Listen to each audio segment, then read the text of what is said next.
Amen. Gloire à Dieu. Comment allez-vous ce matin? Nous sommes dans la présence de notre Seigneur. C'est une grâce pour nous de nous retrouver dans ce lieu.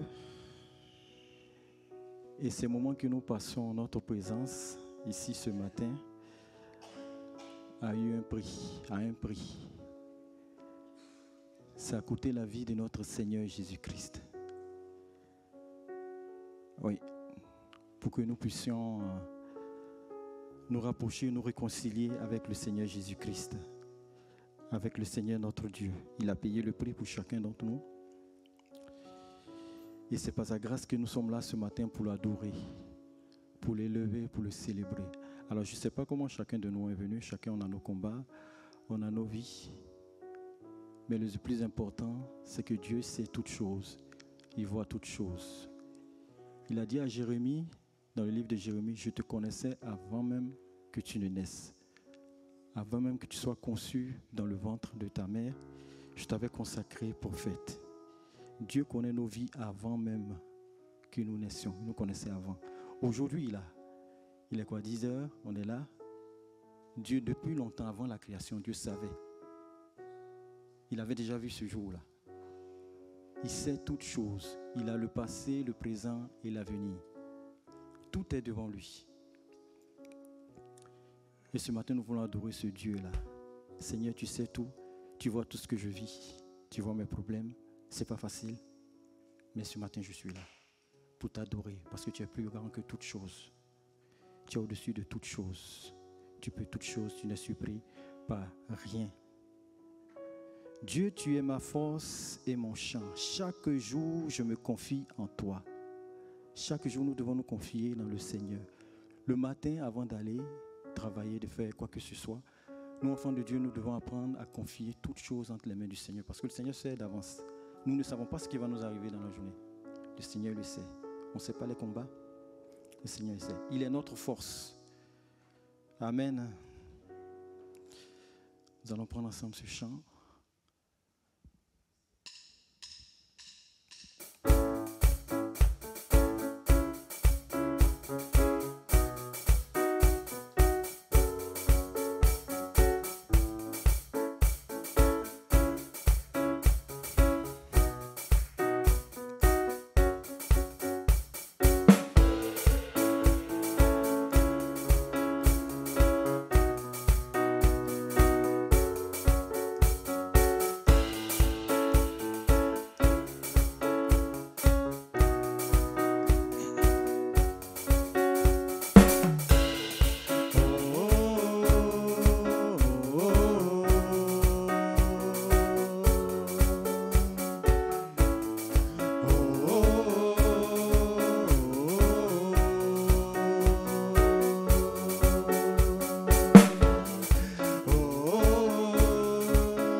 tous les noms, nous déclarons que tu es fort et puissant.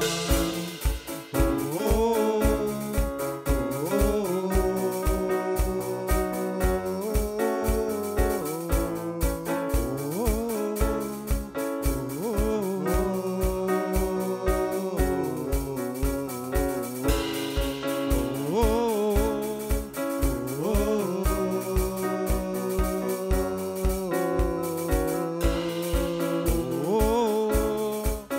oh, rien ne peut me séparer. Rien ne peut me séparer de ton amour manifesté en Jésus-Christ, mon sauveur règne aux cieux. Rien ne peut me séparer de ton amour manifesté en Jésus-Christ, mon sauveur règne aux cieux. Non, rien ne peut me séparer de ton amour manifesté en Jésus-Christ, mon sauveur règne aux cieux.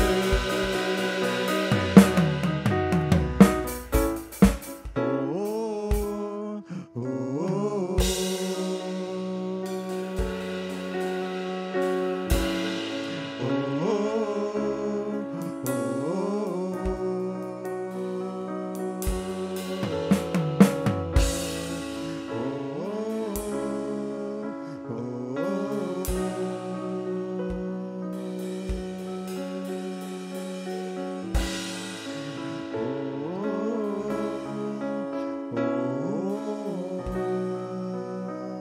Dieu, tu es fort et puissant.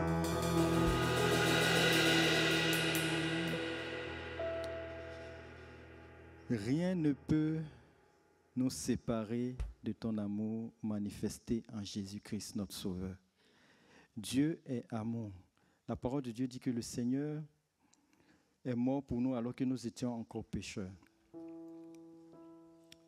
Alors que nous étions encore rebelles, alors que nous étions contre lui, opposés à lui, il est mort pour nous. Alors que nous étions ennemis de Dieu, il est mort pour nous. La parole de Dieu dit que quelques-uns parmi nous a supposé qu'on devait mourir pour une cause, pour quelqu'un, ou pour une cause. Ce serait pour quelque chose qu'on estime juste, quelque chose qu'on estime bon, quelque chose qu'on estime bien. Un être humain donnerait sa vie pour ça. Mais Dieu, lui, il a donné sa vie pour ses ennemis, pour ceux qui étaient contre lui, pécheurs, qui se sont moqués de lui, qui ont, même sur la croix, alors qu'il souffrait encore des douleurs. Il y avait deux brigands. L'un s'est moqué de lui et l'autre lui a demandé pardon. Il a dit, Père, pardonne-leur, car ils ne savent pas ce qu'ils font. La parole de Dieu dit aussi que c'est de l'abondance du cœur que la bouche parle. Jésus venait d'être humilié, il venait d'être battu, il venait d'être insulté. Il allait mourir. Et ce qui sort de sa bouche avant de mourir, dans la souffrance atroce, il va prier pour chacun d'entre nous. C'est de l'abondance du cœur que la bouche parle, ce qui était dans le cœur de notre Seigneur Jésus. Au moment le plus difficile de sa vie, il prie pour nous, il intercède pour nous. Notre Dieu est amour. Il n'y a pas de mal, il n'y a pas de mauvais être. Il n'y a rien de mauvais, il n'y a rien de sombre, il n'y a rien en lui. Il est bon. Même ce que nous vivons, ce qui nous fait traverser, ce que nous vivons, que nous jugeons difficile, c'est par amour pour nous qu'il le fait. Ne doutons pas de l'amour de notre Seigneur, faisons-lui confiance. Amen. Qui est comme toi, Seigneur? Qui est comme Dieu? Il est grand, il est fort, il est puissant, il est digne. Digne de notre confiance, digne.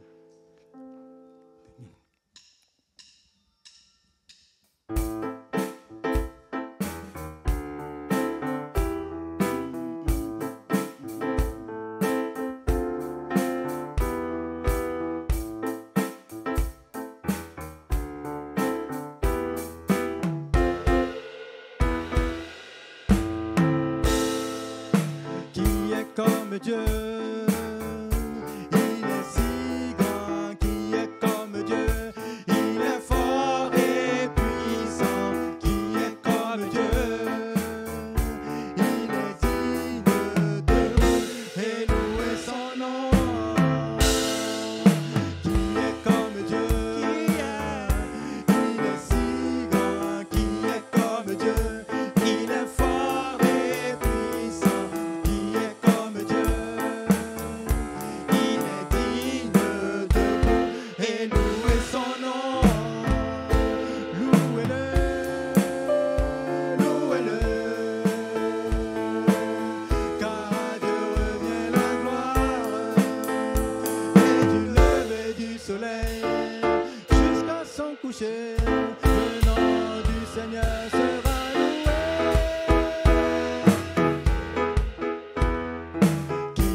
Le nom du Seigneur sera loué.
Bienvenue à tous. J'aimerais parler sur la puissance de la prière dans le psaume 30 et le verset 5.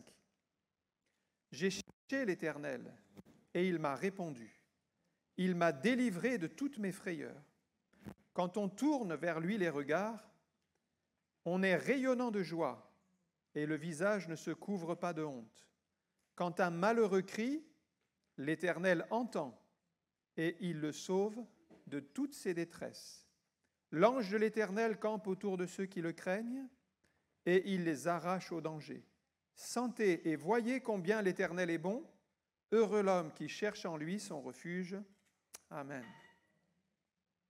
Nous savons tous que la prière, c'est quelque chose de très important dans la vie chrétienne. Et si on se rappelle notre propre conversion, comment est-ce qu'on est venu au Seigneur ? Souvent, c'est parce qu'on a prié, on a cherché Dieu, ou alors c'est parce que quelqu'un a prié pour nous afin qu'on trouve le Seigneur. Et le chemin de la prière, c'est le chemin qui nous mène, qui nous approche de Dieu, qui nous attire vers Dieu. Vous voyez, quelqu'un comme Corneille dans le Nouveau Testament, c'était un païen, il était d'origine italienne, un centenier, il n'était pas du peuple juif, mais la Bible dit qu'il priait. Il priait avec ses mots, à sa manière, ce Dieu qu'il ne connaissait pas. Et finalement, c'est dans ces temps de prière, Dieu a entendu, parce que la Bible dit « tes prières et tes aumônes sont montées jusqu'à Dieu ». Et Dieu a envoyé un ange qui lui a révélé d'aller chercher Pierre, et Pierre lui a annoncé la parole de Dieu, la prière. On sait aussi que l'Église entière est née dans la prière. Dans le livre des Actes des Apôtres, nous voyons que le jour où l'Église a été remplie du Saint-Esprit, elle a commencé à s'épanouir. Et puis, on voit une Église qui prie. D'ailleurs, dès le début que l'Église est née, elle a commencé à prier. Et pourtant, aujourd'hui, on se rend compte que c'est une pratique qui tend à être négligée. On n'a plus le temps de prier, on ne prend pas le temps de chercher Dieu. Pourquoi un tel décalage ? Peut-être que vous avez l'impression que quand vous priez, vous perdez du temps. Le temps, c'est précieux. Vous avez d'autres choses à faire. Peut-être que vous pensez que Dieu ne vous entend pas, qu'il est occupé à autre chose.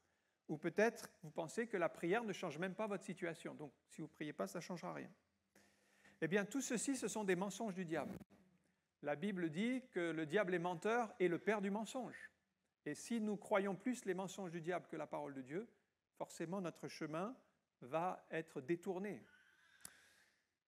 La prière n'est pas le seul élément important, bien sûr, dans la vie chrétienne, parce qu'il ne suffit pas de prier ou de rabâcher des paroles. Il nous faut y associer la foi, bien sûr. Il nous faut croire en Dieu, il nous faut servir le Seigneur, il nous faut témoigner. Mais sans la prière, toutes ces choses seront sans fruit. C'est-à-dire le service sera sans fruit, le témoignage ne portera pas de fruit, tout ce que nous faisons pour le Seigneur restera infructueux. Si nous ne prions pas, tout s'effondre. Voilà pourquoi la prière, c'est vraiment la base de la vie chrétienne. J'aimerais voir dans le livre des Actes 4 enseignements fondamentaux sur la prière. Le premier, c'est dans Actes 2, 42. C'est prier avec régularité. Acte 2, 42 dit ceci: ils persévéraient dans la prière, dans l'enseignement des apôtres, dans la communion fraternelle, dans la fraction du pain et dans les prières. Acte 2, ils persévéraient donc dans les prières. On est au tout début de l'histoire de l'Église. On est dans Acte chapitre 2. Dès que l'Église est née, elle a pris conscience qu'il faut persévérer dans la prière. Et ça doit être l'ADN de l'Église encore aujourd'hui. Ça doit faire partie de notre vie spirituelle. Sans la prière, rien ne se passe sur le plan spirituel. Parce que nous sommes dans un combat spirituel. Nous sommes dans une vie spirituelle. Et Jésus avait enseigné ceci aux disciples, qu'il fallait prier sans cesse. Et les disciples n'ont même pas pu veiller 1 heure avec lui. La Bible dit, l'esprit est bien disposé, mais la chair est faible. Et souvent, nous péchons à cause de la chair. Alors, que signifie persévérer? Une autre traduction dit, ils étaient assidus à la prière. Alors, ça veut dire, c'est pas seulement prier quand tout va bien, mais c'est prier aussi quand les vents sont contraires, quand les choses ne se passent pas comme on l'avait prévu. Parce que si c'est uniquement prier quand tout va bien, il n'y a pas besoin de persévérer, ça vient naturellement, c'est facile de prier. Mais quand les vents sont contraires, il va falloir quand même prier. Et qu'allons-nous faire si les choses n'avancent pas comme prévu, si nous sommes déçus, si nous sommes blessés? Est-ce que nous allons abandonner? Eh bien, persévérer, ça signifie continuer, même si nous ne voyons pas encore la réalisation et l'exaucement de nos prières. C'est continuer, quelles que soient les circonstances. Les circonstances sont difficiles, je continue à prier le Seigneur, je lui fais confiance. Si vous n'avez pas encore mis en place un temps de prière régulier, c'est-à-dire tous les jours, ça c'est vraiment la vie chrétienne, prier tous les jours, ça c'est la première étape. Pourquoi? Parce que nous devons être des disciples. Un disciple, il est discipliné. Il a mis en place la prière quotidienne. Alors vous dites peut-être, oui, mais moi je ne veux pas devenir un chrétien légaliste. Je ne veux pas me forcer. Alors je prie si j'ai envie. On va lutter contre le légalisme. Comme ça, on va dire, moi, si je n'ai pas envie, je ne prie pas. Mais ce n'est pas ça. Parce que le problème, c'est que le diable, lui, tous les jours, il fait des plans pour vous détruire. Et si vous ne priez pas tous les jours, bien lui, ses plans, il continue à s'accomplir. Il continue à faire son œuvre. Donc, en fait, vous vous affaiblissez, vous diminuez votre communion avec Dieu, vous êtes fragilisé, et petit à petit, vous pouvez lâcher la main du Seigneur. Si vous négligez de préparer votre journée dans la prière, lui, le diable, il a fait ses plans. Donc, c'est vous qui vous mettez en difficulté. Par contre, lorsque vous priez tous les jours, qu'est-ce qui se passe? Lorsque vous priez tous les jours, vous vous mettez en connexion avec Dieu. Et lui, il est en train d'opérer dans le monde spirituel pour vous bénir, pour vous protéger, pour agir en votre faveur. Ça, c'est quand vous priez. Dieu accomplit dans le monde spirituel ce que vous ne pouvez pas faire. Ça, c'est la prière. C'est pour ça que la prière, c'est vraiment un enseignement pour les chrétiens. Le monde n'enseigne pas ces choses-là, ne connaît pas la prière. C'est d'autres formes de prière, mais la vraie prière, elle est spirituelle. Elle nous unit à Dieu dans la foi et elle nous permet de remporter de grandes victoires sur le plan spirituel. Donc réalisez que nous sommes au bénéfice des prières des autres, parce que d'autres ont prié pour nous avant même que nous nous convertissions. Et c'est à nous aussi de prier pour les autres afin qu'ils se tournent vers le Seigneur. Nous poursuivons une route tracée par nos prédécesseurs. Vous savez, dans la Bible, il y a une sorte de transmission, c'est un peu comme un relais. Dans un relais, on transmet le témoin. Regardez 2 Timothée 2,2. Ça, c'est vrai pour la vie chrétienne. On transmet quelque chose à la génération suivante. Et ce que tu as entendu de moi, donc c'est Paul qui parle à Timothée ici, ce que tu as entendu de moi en présence de beaucoup de témoins, confie-le à des hommes fidèles. Donc il va falloir transmettre, qui seront capables de l'enseigner aussi à d'autres. Et donc, ça fait une chaîne. Ça, c'est vrai pour l'enseignement. Donc, on a reçu, on transmet. La personne a reçu, elle transmet. Et de génération en génération, ça fait 2000 ans de transmission, finalement, depuis l'apôtre Paul jusqu'à nous. Ça veut dire qu'il y a eu des qui se sont succédés pour transmettre. Mais je dirais, pour la prière, c'est la même chose. Nous devons prier, d'autres ont prié pour nous. Nous prions pour d'autres qui vont prier pour d'autres, et ainsi de suite. Il faut transmettre ce zèle pour la prière, parce que si le zèle de la prière disparaît, eh bien c'est comme si le maillon ne fonctionne plus et la boucle est fragilisée. Alors pourquoi certains ne persévèrent pas ? D'abord, ils ne voient pas l'intérêt de la prière, ils ne comprennent pas l'importance de la prière, ils se reposent sur des acquis, peut-être ils se disent que d'autres prient déjà, donc ce n'est pas la peine qu'ils prient eux-mêmes, le Seigneur connaît déjà. Si tout le monde raisonnait comme ça, personne ne prierait plus, donc ce n'est pas un bon raisonnement. Ils pensent peut-être qu'ils perdent leur temps, ils ne voient pas l'intérêt. Le problème, c'est, quand on raisonne comme ça, c'est qu'on ne comprend pas le combat spirituel dans lequel on est engagé. C'est un combat puissant. C'est un combat contre la chair, un combat contre le diable, un combat contre le monde. Il y a beaucoup de choses dans lesquelles il n'y a pas de combat. Si, par exemple, on vous invite à un bon repas, si on organise un repas, il n'y a pas tellement de combat pour aller manger. C'est assez naturel, c'est assez facile. On vous invite à un concert, il n'y a pas tellement de combat. On y va, on est content d'y aller. Il n'y a pas tellement de combat pour les choses du monde. Mais si c'est pour prier, si c'est pour passer du temps à genoux, chercher la face de Dieu, là c'est autre chose. Là il y a un combat. Il y a un combat parce que on est en train de combattre contre la chair. La chair n'aime pas ça. Alors vous allez trouver des excuses, tu es fatigué, tu n'as pas le temps, tu le feras une autre fois, mais ça c'est la chair. Et si vous ne savez pas faire taire la chair à ce moment-là, dans ce combat-là, c'est la chair qui va prendre le dessus.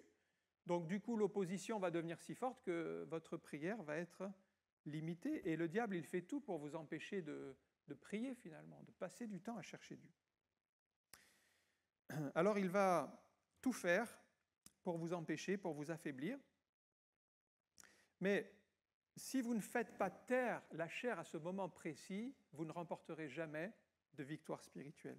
La chair se dressera toujours contre la prière, sachez-le. La prochaine fois que vous décidez de prier ou qu'il y a une réunion de prière, sachez-le qu'il y aura déjà de l'opposition. Si vous prenez la victoire et que vous réussissez à venir à l'église, vous dites, voilà, il y a une soirée de prière ou il y a un jeûne et prière, je viens, même en venant, l'ennemi va tout faire pour vous empêcher d'ouvrir la bouche, pour que vous ne priez pas, pour que vous soyez à côté de la réunion. Et puis vous culpabilisez, tu n'es pas capable de prier, ta prière n'est pas intéressante, les gens ne vont pas écouter ta prière. Ça, c'est l'ennemi. Alors que faire ?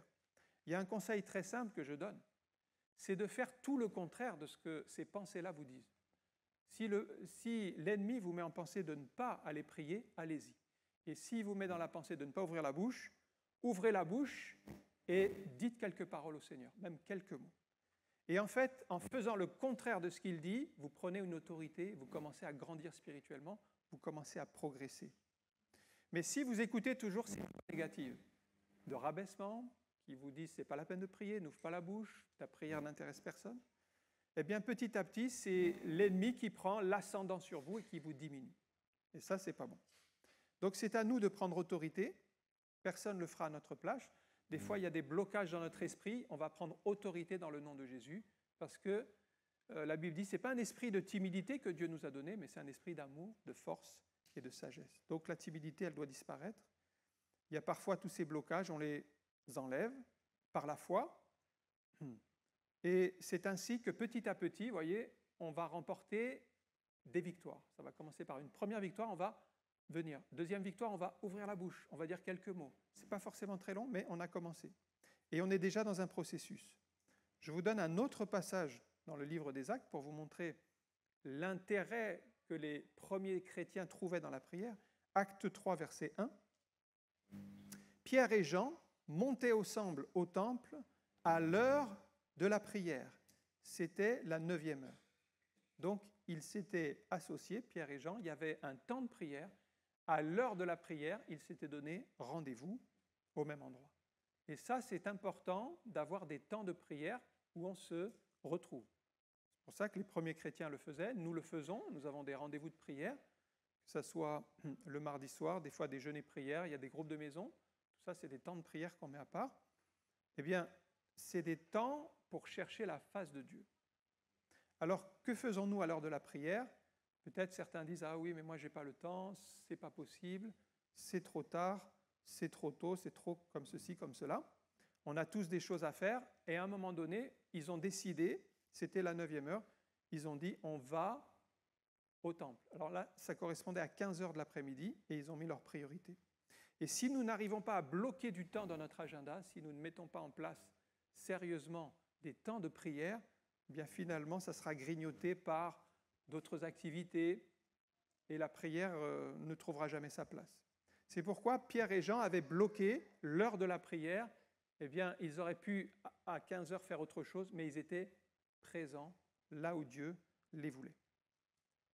Nous serons testés dans nos priorités, frères et sœurs.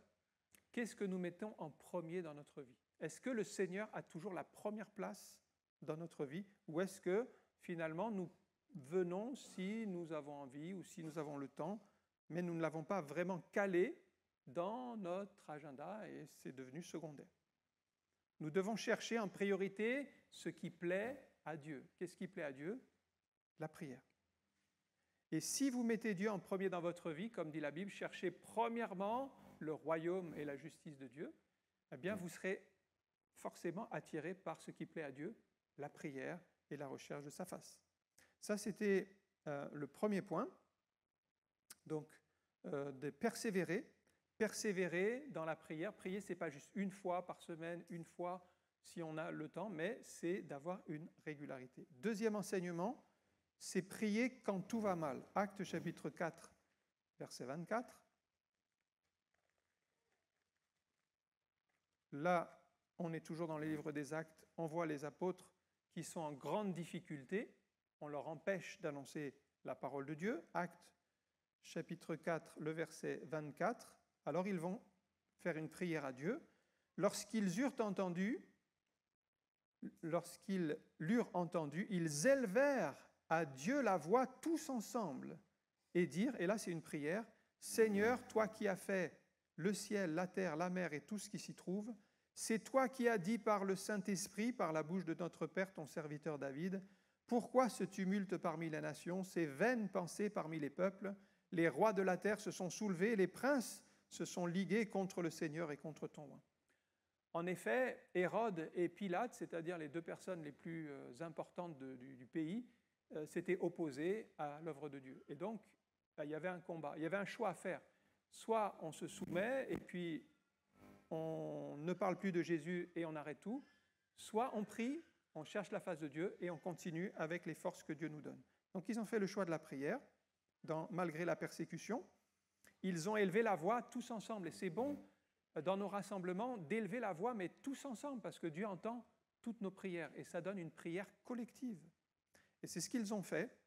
Donc ils ont dit à Dieu leurs problèmes, leurs difficultés. Ils étaient menacés, ils étaient persécutés. Ils ont fait monter vers Dieu leur sujet de prière.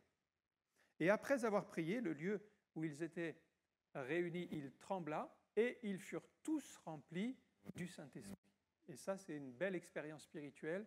Quand on prie dans la foi, on est renouvelé dans le Saint-Esprit, on est visité dans le Saint-Esprit.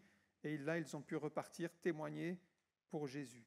On retrouve un peu plus loin Étienne, qui a été persécuté lui aussi, qui a même été lapidé à cause de sa foi. Et à un moment donné, il a prié. Et ça, il y a des chrétiens qui peuvent faire ça, parce que la Bible dit « priez pour ceux qui vous persécutent ». Et donc, il a prié pour ses bourreaux. Il a prié pour ceux qui le persécutaient. Il a dit dans Actes 7, verset 60, « Seigneur, ne leur impute pas ce péché. » C'est une prière courte. Évidemment, il avait peu de temps. Des fois, on fait des prières express. Ne leur impute pas ce péché. C'est une prière puissante parce qu'elle a été exaucée, parce que Saul de Tarse, qui était là parmi les gens qui lapidaient Étienne, a bénéficié de cette prière, puisque quelque temps après, cet homme a fait une rencontre avec Jésus. Alors, c'est vrai qu'Étienne ne l'a pas vu, il a prié, ne sachant même pas ce qui allait se passer, mais cette prière a porté son fruit. Saul s'est converti, il est devenu l'apôtre Paul, et il a écrit une bonne partie du Nouveau Testament. Donc cette prière était vraiment inspirée. Et prions nous aussi pour le salut des âmes. On ne sait pas quand les âmes vont se convertir, mais on peut prier pour qu'elles se tournent vers le Seigneur, et prions de tout notre cœur pour nos familles, pour notre conjoint, pour nos enfants, pour nos parents, pour ceux qui sont autour de nous, nos collègues de travail, afin que Dieu touche leur cœur. Ce sont des personnes précieuses que Dieu a placées sur notre route. Et vous serez peut-être les seuls témoins à leur parler de Jésus et à prier pour eux. Eh bien, c'est notre part. Pierre a été arrêté par Hérode un peu plus loin. Il est menacé de mort. Que fait l'Église apprenant cette mauvaise nouvelle ? Actes chapitre 12, verset 5, on retrouve l'Église. Pierre était donc gardé dans la prison. Lui, il attend son condamnation, son jugement. Et l'Église ne cessait d'adresser pour lui des prières à Dieu. On voit que l'Église, elle est vraiment dans cette dynamique de prière. La prière, c'était vraiment important pour les premiers chrétiens. Dans l'Église, on doit se soutenir les uns les autres par la prière. La prière, c'est au cœur de l'avancée de l'Église. Dieu entend les prières ferventes. Alors, cette Église ne cessait de prier Dieu pour Pierre, pour que Pierre soit protégé, que Pierre soit délivré. Pierre a été libéré, un ange est venu dans sa cellule, les chaînes sont tombées. Pierre est sorti de la prison d'une manière miraculeuse, puisque les gardes ne le voyaient même pas. Donc Dieu a aveuglé les gardes. Et une fois sorti de prison, c'est intéressant, Pierre se dit, où est-ce que je vais aller ? Actes chapitre 12, verset 12. Après avoir réfléchi, donc c'est Pierre, il se dirigea vers la maison de Marie, mère de Jean, surnommée Marc, où beaucoup de personnes étaient réunies et priaient. Vous voyez ? Il y a un petit mot qui est ici important, c'est beaucoup. Ça veut dire que les chrétiens se sentaient mobilisés. C'est important. Ils étaient ensemble. Ils se rassemblaient chez Marie. Donc c'était des groupes de maisons. Il n'y avait pas encore des bâtiments comme aujourd'hui, mais ils avaient compris l'importance de la prière. Donc ils étaient là, ils priaient. Et bien Pierre, lui, il sort de prison. Sa première idée, c'est d'aller à une réunion de prière, là où les frères et sœurs sont rassemblés pour prier. Et c'est là qu'il est allé. Ça, c'était le deuxième point, donc prier quand tout va mal et ne pas se décourager. Troisième point, prier pour recevoir les directives de Dieu pour notre vie, parce que c'est ainsi que Dieu nous conduit. Si on ne prend pas le temps de prier, comment voulez-vous être conduit au bon endroit, au bon moment, ou dans le plan de Dieu ? Donc c'est dans un temps de prière que Pierre a reçu une révélation de Dieu concernant le salut des païens. Il avait, donc on va lire Actes chapitre 10, verset 9, ça c'est Pierre. Le lendemain, comme ils étaient en route et qu'ils approchaient de la ville, Pierre monta sur le toit vers la 6e heure, c'est-à-dire vers midi, pour prier. C'était pas une réunion de prière, c'est lui qui a décidé de prier tout seul. Et ça c'est bien quand un chrétien se dit, tiens, moi je vais prier. Il n'y a personne qui vous dit que là il faut prier, il n'y a pas de réunion spécifique à cette heure-là, mais c'est vous-même qui dites, je vais prendre un temps de prière ici à part. Et ça montre une certaine maturité spirituelle, quand on arrive à se dire, tiens, je vais prendre un temps de prière. Et c'est ce qu'il a fait. Et là, dans ce temps de prière, Dieu a révélé à son cœur une sorte de vision avec des animaux dans une nappe, des animaux qui pour lui étaient impurs. Et Dieu lui dit, mange, tue et mange. Mais Pierre ne veut pas parce que ce sont des animaux impurs et lui, il est juif. Et un juif n'a pas le droit de manger des animaux impurs. Donc, il refuse. Mais Dieu lui dit, ce que Dieu a déclaré pur, ne le déclare pas comme impur. Et donc là, il y a quelque chose qui se passe dans son esprit. C'est-à-dire que sa mentalité va être transformée, sa mentalité de religieux juif. Là, il est chrétien maintenant. Il ne faut plus qu'il vive dans la religion de ses ancêtres.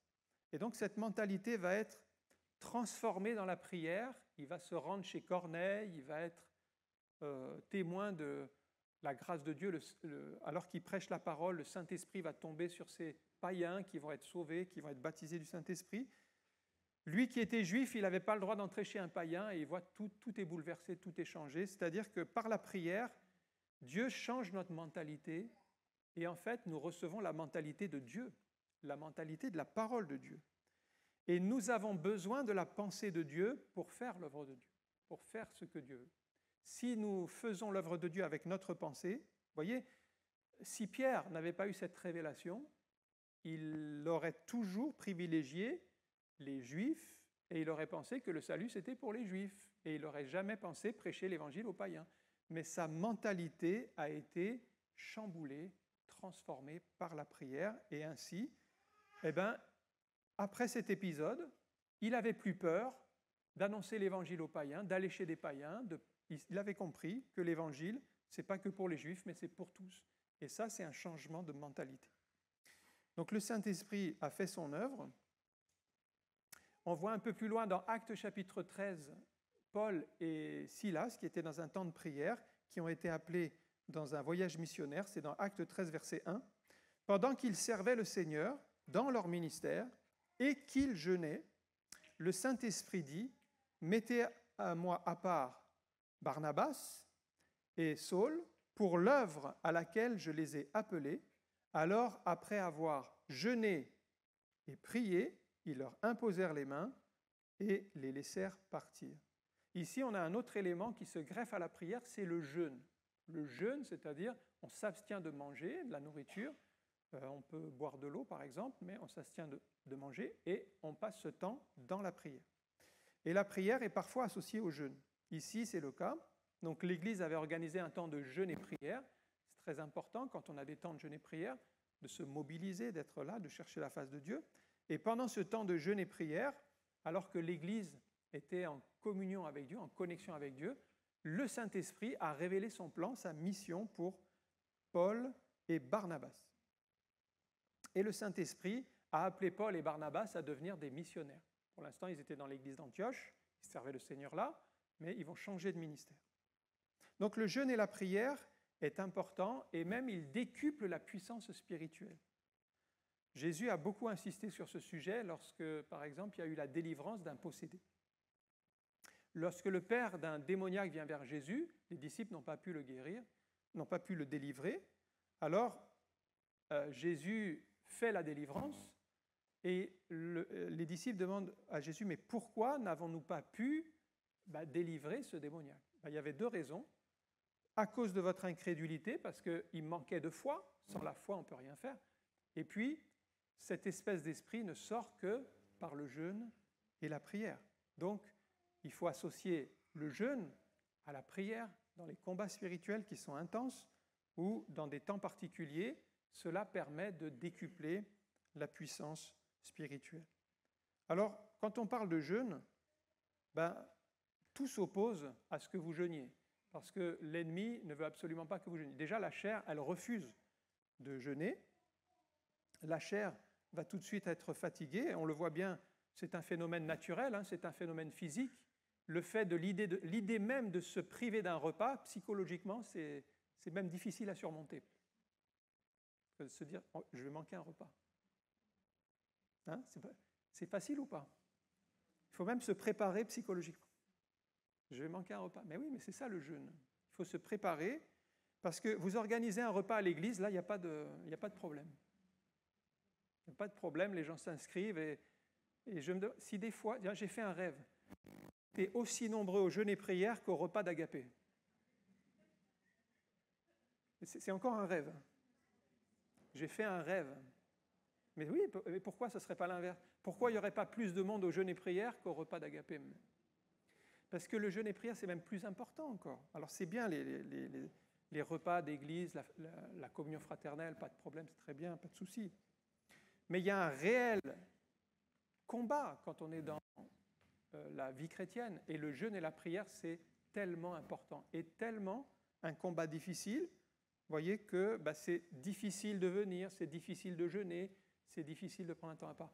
Alors il faut passer par-dessus, frères et sœurs, et se dire c'est important, c'est nécessaire, je mets de côté ce repas et je viens chercher la face de Dieu. Il faut être déterminé, il faut en vouloir et les mettre toutes les pensées de côté toutes les pensées négatives, qu'on n'y arrivera pas, que c'est trop dur, etc. Sinon, eh ben, c'est simple, on ne jeûnera pas et finalement on s'affaiblit spirituellement. Donc la première Église, ils prenaient du temps dans le jeûne et la prière. En fait, peu réalisent vraiment dans quel combat nous sommes. D'abord, la chair réagit toujours si vous voulez jeûner. Ensuite, si vous écoutez la chair, vous ne jeûnerez jamais parce que Galates 5, 17 dit ceci, la chair a des désirs contraires à ceux de l'esprit. Et l'esprit en a de contraires à ceux de la chair. Ils sont opposés entre eux afin que vous ne fassiez point ce que vous voudriez. Alors, ce verset, il est très clair. Vous voulez jeûner, vous voulez mettre un temps à part, eh bien, il y a un combat. La chair ne veut pas clairement que vous jeûniez, que vous priez. Et donc, elle va tout faire en sorte pour que vous ne le fassiez pas. Ils sont opposés entre eux afin que vous ne fassiez point, que vous ne jeûniez point, que vous ne serviez point le Seigneur, que vous ne passiez pas du temps dans la prière. Donc, que faire de la chair? C'est là qu'il faut intervenir, c'est notre responsabilité de chrétien. Paul le dit clairement dans Galates 5, 24, parce qu'il dit, oui, il y a ce problème-là qui existe. La chair, on sait bien ce que c'est. La chair, c'est ce qui nous entraîne vers le péché.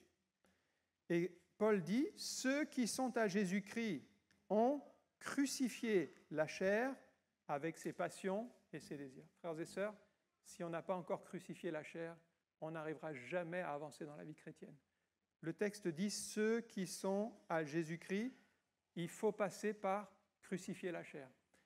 Une fois que vous avez crucifié la chair, vous pouvez jeûner, vous pouvez prier, parce que c'est la chair qui fait obstacle à tout ce qui est spirituel. Et tant qu'elle est bien vivace, vous ne pourrez pas faire les choses que Dieu veut et les choses que Dieu aime. Et je termine avec une dernière pensée, un dernier axe de la prière, c'est de prier pour les malades. On le voit par exemple avec Pierre pour Tabitha. Tabitha, qui était une femme, une chrétienne dans la ville de Joppé, qui faisait beaucoup de bonnes œuvres. Elle faisait des tuniques et des vêtements pour les pauvres. Un jour, elle est tombée malade et même elle est morte. Alors, les chrétiens ont invité Pierre à venir pour cette occasion et ils ont fait monter Pierre dans la chambre haute et Pierre a prié pour Tabitha, c'est dans Actes 9, 40. Pierre fit sortir tout le monde, il se mit à genoux et pria, se tournant vers le corps et dit « Tabitha, lève-toi !» Elle ouvrit les yeux et ayant vu Pierre, elle s'assit. Et puis, Pierre lui donna la main et elle fut debout. Et ça a été un grand miracle connu dans la ville de Joppé, comme quoi cette femme qui était morte était ressuscitée. La prière de la foi, la prière dans des situations bloquées, la prière dans des situations peut-être qui sont mortes, il n'y a plus d'espoir, il n'y a plus de solution, bien Pierre, il prie. Et ça, c'est la vision du chrétien, c'est la vocation du chrétien. Frères et sœurs, même si la situation est complètement perdue, prions le Seigneur qui est capable de ressusciter ce qui est complètement mort, ceux peut-être pour lesquels vous n'avez plus aucun espoir. On vous a dit c'est fini, il n'y a plus d'espoir. Eh bien, Dieu est le Tout-Puissant pour ressusciter les morts, que son nom soit béni. Lorsque les cas sont désespérés, prions. C'est Dieu qui décide. Quelquefois, il reprend. L'un, ici, il a ressuscité. Quelquefois, il reprend. Mais c'est Dieu qui décide. Dieu est souverain. On le dit souvent, on le chante même. Notre Dieu est souverain. Notre part, nous, c'est de prier et de lui faire confiance. C'est-à-dire, Dieu va agir de la meilleure manière. Que ce soit pour, ici, ressusciter ou que ce soit pour reprendre. En tout cas, Dieu fait toujours pour le mieux. Mais il n'y a jamais de situation trop désespérée pour Dieu. Un autre exemple, c'est lorsque Paul, dans son voyage missionnaire, se rend chez Publius. Le père de Publius est malade et il vient d'échouer à l'île de Malte et il va passer 3 jours chez lui. Acte 28, verset 8. Le père de Publius était alors au lit, malade de la fièvre et de dysenterie.